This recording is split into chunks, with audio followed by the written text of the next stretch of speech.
Welcome to my studio Chronicles. I am delighted that you're here, and I'm going to talk to you today about a few things that I have on the go, as Louis Noble says. And here are a few of the ones that I have on the go. I've been experimenting with various canvases, and this one was quite a disaster a week or two ago. I'll be talking about this one, its evolution, in another week or so. These are works on paper, and today I will be featuring this intuitive piece. It's not finished, but I had such a good time I wanted to share the evolution of that one with you. And we will be talking today about this little piece on a Yes canvas board. So stay tuned. As I get started with this square, this is 16-inch square, 300-pound paper. I have it taped off so that my margins stay kind of clean. I'm dancing my sword brush around with some water initially so that some of the marks that I make with this fresh paint that I've just squeezed out of the tube, some of them will move on the paper because of the wet marks, and some of them will create hard edges. This is an intuitive painting. I just want to get the feel of marks that depict perhaps wild tangles of bits of the garden. I love working with this brush, this sword brush. This one is made by Creative Mark, so it's called a Mimic, M-I-M-I-K Kolinsky brush. It's a 3/4 inch sword liner brush. So I like to twist it around as I'm painting so that the marks are varied. Gives a wonderful variety that way. I'm switching around. I love to combine my reds with my greens. It gives such a believable garden color. If you look carefully at stems, a lot of times the stems of a flower will have some of the flower's color. Take, for instance, in a geranium, if you look closely at the stems and even the leaves of geranium, often the greens have some of the red from the geranium blossoms right in the stem. So I enjoy letting some of the greens mix with the reds, and in some cases I actually get both colors on my brush. Here I'm lifting out some little pools of color just because it makes for yet another variety of mark. So if part of the mark is pooled with lots and lots of water, then dabbing some of that pool away gives variety to that mark. When I really get into the zone, a lot of times I paint with two brushes. One of them has lots of water and the other one has lots of pigment. So I can sort of lead the pigment around with the watery brush. In this case, the white-handled brush has lots of water.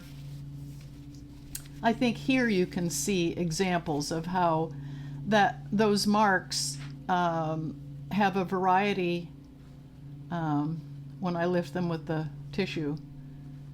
And there I was just adding some water back in because I was aiming to get some blossoms, another one of my favorite marks, which I took out of many, many paintings when I was a beginner painter. I thought, oh, that's not supposed to look like that. So I would try to scrub out the blossoms, and and I learned years later that they are yet another very special mark that watercolors create. So lots of times I try to create blossoms. Now I'm using just the tip of that sword to draw some smaller shapes and lines. This is entirely intuitive work. I love working this way.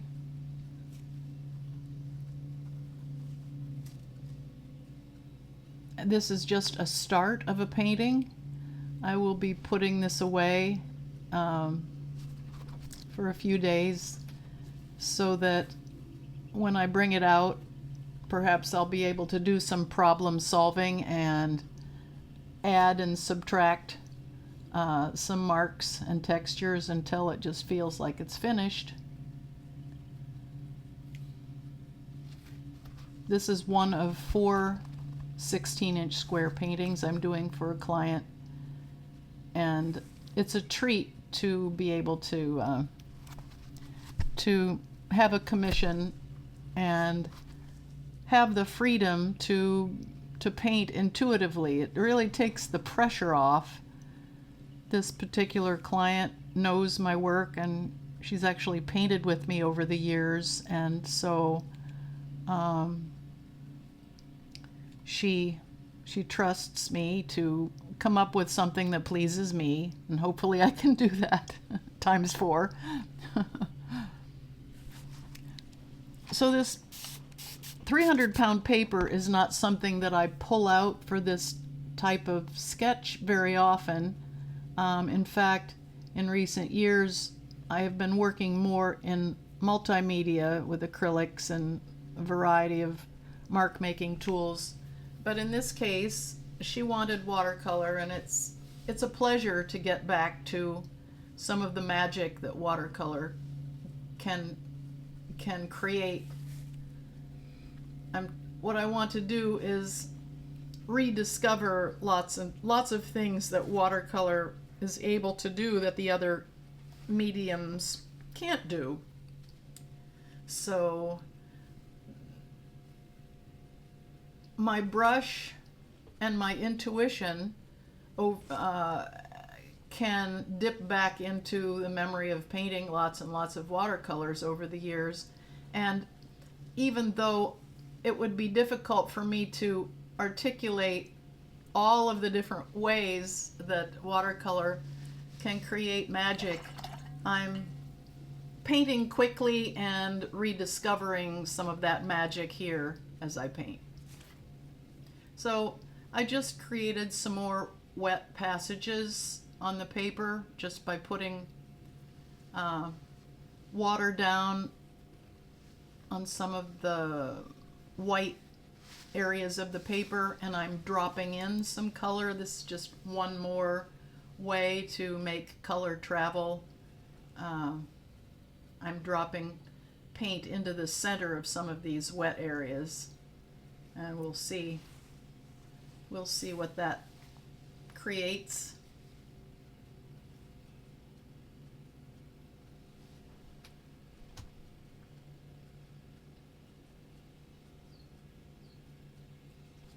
I'm just assessing here, trying to see where I want to drop in more color. The unique properties of 300-pound paper,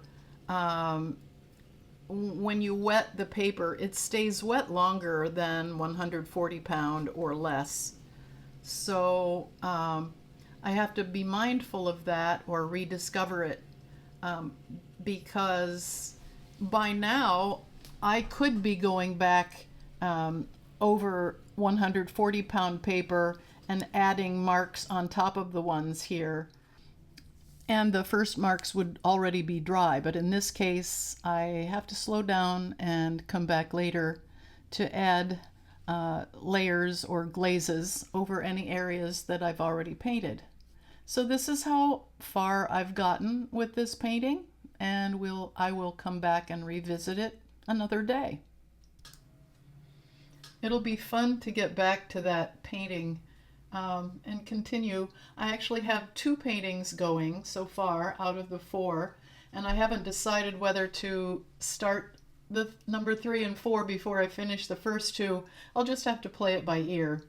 But the next thing I want to bring you up to date with, I had a go at my Yes canvas, this little canvas that I started in my class a week or two ago when we were comparing various canvas surfaces and various primers, gessos, grounds, that type of thing. So here is a little bit more play on one that I started that day. I certainly didn't finish it. And when I continued on with this little canvas, I continued to make discoveries, which is what I love to do. I love to experiment, play with my materials. So here we go. I had done a little bit of lifting back in the classroom when I was teaching, but here I want to see if I can come back and lift some more light spots out of this canvas. It's very tightly wove, and so I'm using a stiff brush. Part of the reason I really like working watercolor on gesso, and in this case this is a gessoed surface, is because you can do this subtractive method with watercolor. So I'm using a stiff brush and I'm seeing what results I can get by lifting back to the white of the canvas.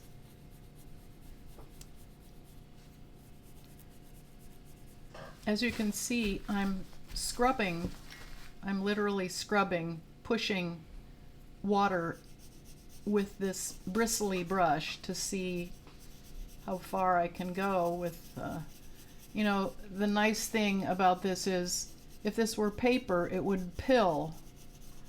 But in this case, it being a very finely wove canvas, it doesn't pill. And I was careful not to use staining colors when I was playing with these flower shapes. So I wanted to see whether the non-staining colors would stain, actually stain the canvas, and I'm quite pleased. In that case, up there with that magenta color, I just wanted to lift part of the color away. So there's some carving into the color. I don't necessarily want to always go back to the white of the canvas. We can nuance as we use this material.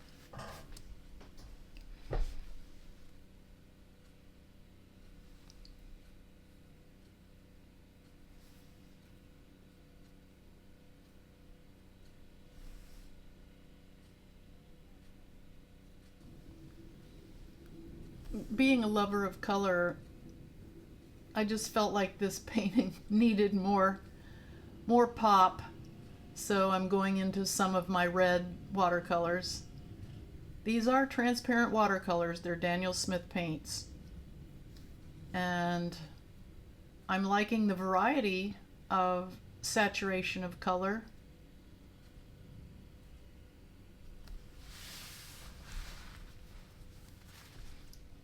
Building on this, having a play.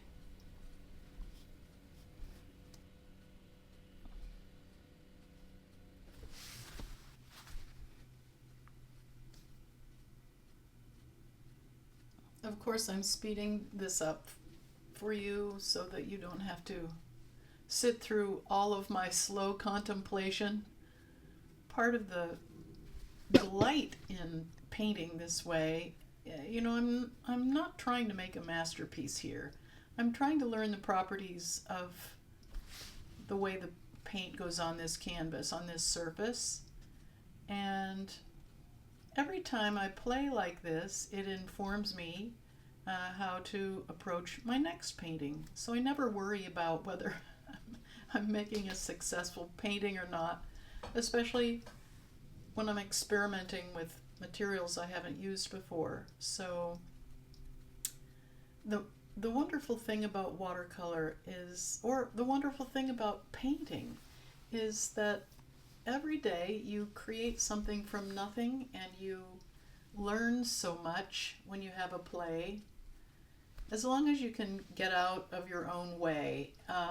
It's hard to get started sometimes. I think we build up these expectations for ourselves, and we think, oh, if I try something, it might not work, and I really don't know what to paint. And there are so many ways to create roadblocks for ourselves.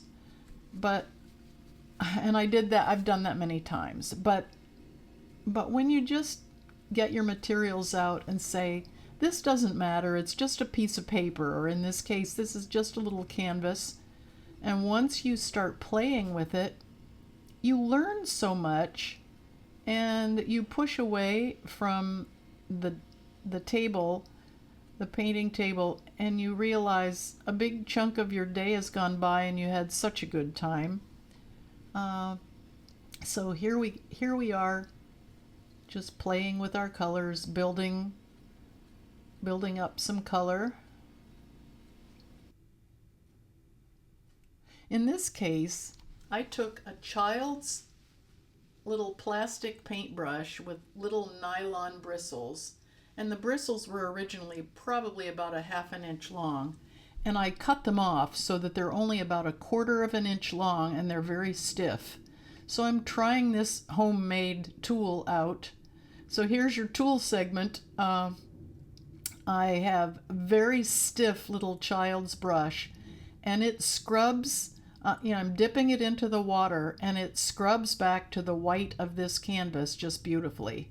So this will enable me to capture some detail as I continue using these Yes canvases. I'll probably buy some bigger ones and enjoy using them, but this will let me just scrub in a tiny little bit of detail out of the larger color passages. Then I'll be able to put maybe some, for instance, some centers of some flowers, carving back to the white so that I can put some little yellow centers in the flowers or some such.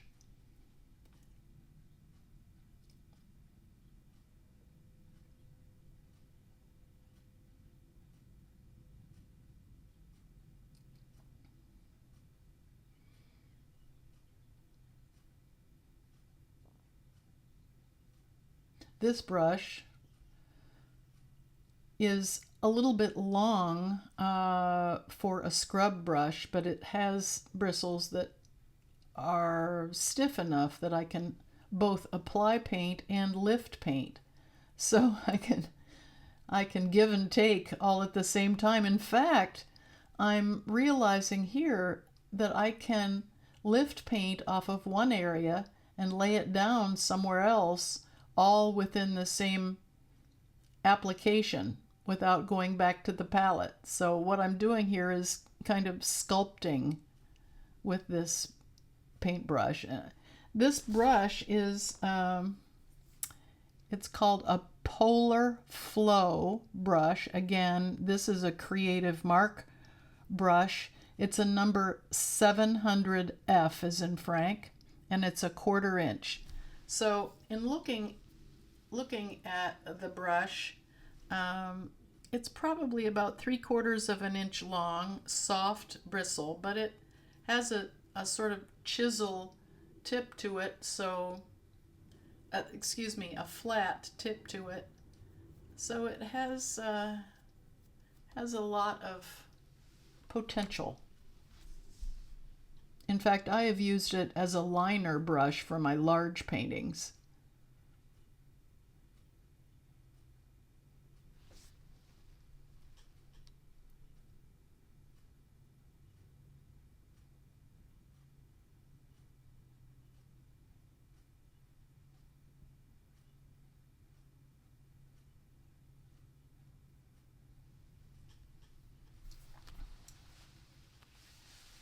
The focus on this close-up leaves a lot to be desired. I apologize about that.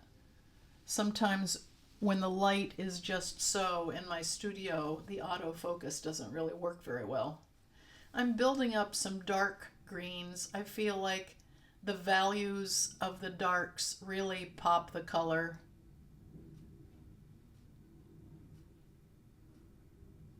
I like to portray what feels like the tangle of a wildflower garden, or this is a fantasy garden, but my my gardens are always full of weeds and flowers and vines and things. Here in Texas, we have a lot of volunteers, some desirable and some not too desirable. But whether they're desirable or not, I'm in my studio painting. I'm not out there weeding. So I get what I get, and I'm fortunate to get as much beauty as I get out of my garden for as little as I put into it. But here I'm adding some lines, obviously. I'm using a permanent ink pen. And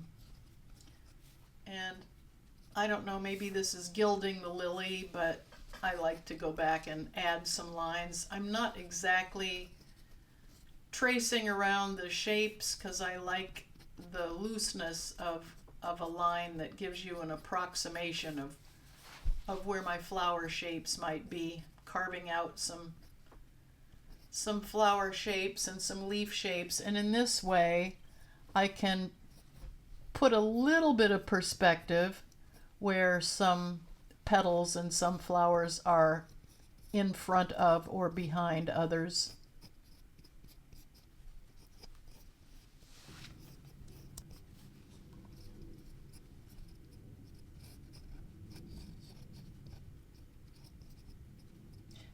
These little canvases, in this case, this is a 5-inch square canvas, they're really lovely as gifts.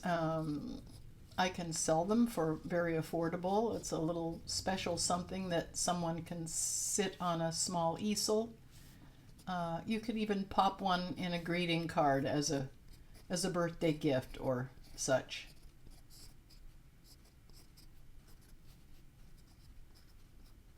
So I'm finishing up creating some line work on this painting. I feel like it adds a little something, and as I move forward, it will be something I can look at and try to decide, well, in my future paintings, do I want to add black lines or not? But I feel like they work pretty well for this type of intuitive work.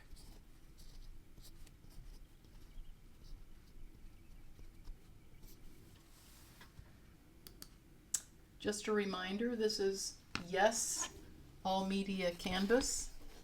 It has 3 coats of gesso. It's very finely wove, many threads per inch. It's made by Creative Mark. And there's my painting.